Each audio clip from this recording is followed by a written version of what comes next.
Well, right now there's two fires that surround Slave Lake. They're both categorized as out of control. Inside the town itself, we still have active fire. We've been doing very well in our overhaul operations, which is searching for hidden fire, being able to extinguish and remove it. And so we've done about half the residences now in terms of overhaul. We're still working very quickly in terms of being able to help out with the utilities to bring infrastructure back up. It's an incredible job. It's a huge in scope, but it is going fast. I know it can't go fast enough. The scope of this it's going to demand time, and it's going to demand some flexibility of the people here, simply because until the fire conditions are safe both within the town and without, we can't possibly have people returning there until it's safe. There are rumors going around from people that some homes and property that's still okay is being damaged on purpose to prevent more fire or what have you. That some of their items are being destroyed in these efforts. Is that the case? Well, I can state that it is unequivocally false that we are damaging any property right now. So any property that's been damaged that is standing is being left to stand. We are only clearing out rubble, and when I say clearing out rubble, we're searching for hidden fire within basements, and those suppression efforts are continuing. And I guess that's my answer. Are the fires out yet? Are they in town 6 days later or 7 days later? No, they're under control.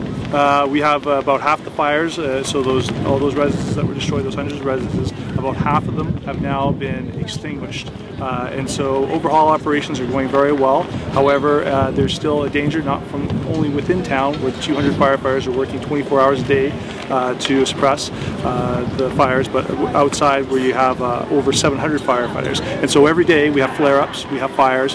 Thankfully, not a single structure has been harmed, not a single structure has been destroyed since Monday, when we gained control over those fires. So it's fair to say half the town still smolders. Half the town, yes. I think that it's important to know that during this process too, as fire and police work on site, we've had reignitions as of yesterday. So that brings into the whole public safety question. Why can't people go back? Well, it's very difficult to allow people to return to a situation where even we as responders are seeing those sites reignition and then causing even a considerable hazard for responders too. Some people are trying to sneak in. We know they've told us they've been kicked out by RCMP. Has anyone been arrested or charged? And what's the message to people who are trying to sneak in? Well, no one's been arrested or charged, but what we want to remind people is right now we have an evacuation order in place where we can really know who's supposed to be in and out of that site. If people proceed and continue to enter into that site, it breaches not only our whole area, as well as the fact that if we have to go and require someone to be rescued, it redeploys our resources from the task at hand, which has been monumentous, to dealing with a few people that have chosen to go onto site.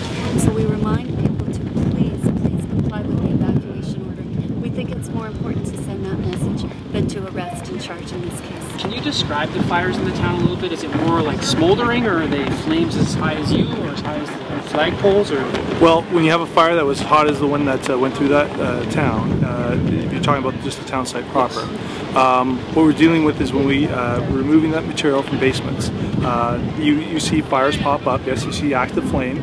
Oftentimes it's so hot, in fact, that it's sort of residing within. I know that outside of one of the residences we were having measurements where it was a couple hundred degrees. They were walking along outside one of the residences in which all the bog peat had been burned off, and they had fallen through about 4 feet and got into a bit of a burn situation. So you see both active fires flaring up, dozens of them, and you also see a case where very, very hot centralized fires are still located within that spall of concrete and the metal. And again, we have melted aluminum in front of houses forming puddles. So this was not only an extremely widespread fire, but it was an extremely hot fire, unprecedented in Alberta fire history. Those dangers, like the propane units, gone off and bullets, as we get those dangers still there. Absolutely, and so RCMP officers are with us to identify property when we're going about our overhaul operations of extinguishing these fires. However, we're also seeing things in which we come across propane bottles, in which the other day I know a lot of people were witness to ammunition going off. So it's a dangerous situation, and it's one in which we have hazmat teams acting in. We have flare-ups, and so it's the safety of the town has not yet been secured. There's some who would say, 7 days later, the fact that half the town still smolders is unbelievable. How would you characterize it? I would say it's unprecedented.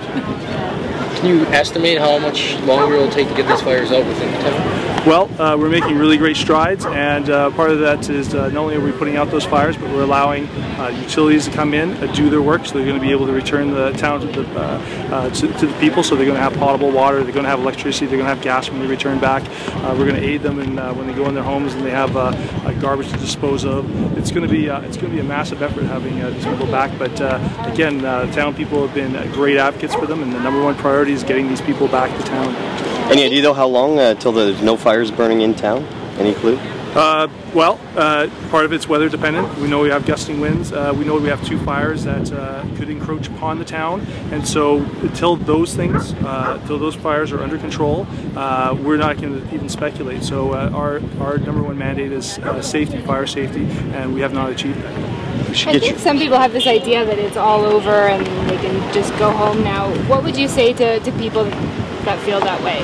I understand that maybe you were in a house that was not destroyed, it's standing there. Unfortunately, the place is not safe. Yesterday, or when the helicopter accident happened, we had 16 firefighters had to go. That created confounded our rescue efforts in terms of they were dealing with active fire. They had to be pulled off for a rescue. It was extremely difficult. We don't even have 911 in the town working, so when there is a problem, even amongst our emergency crews, it is very difficult to be able to dispatch those people. And so just for the infrastructure we have for emergency workers, being able to maintain the proper emergency operations and look after them is very difficult to meet. And so having the infrastructure in the town, whether it's health, whether it's emergency services, whether it's utilities so they can return, this has been a great struggle. It's one that's going to take a little bit of time. We're asking people's patience because it is predicated upon the fire safety of the town right now.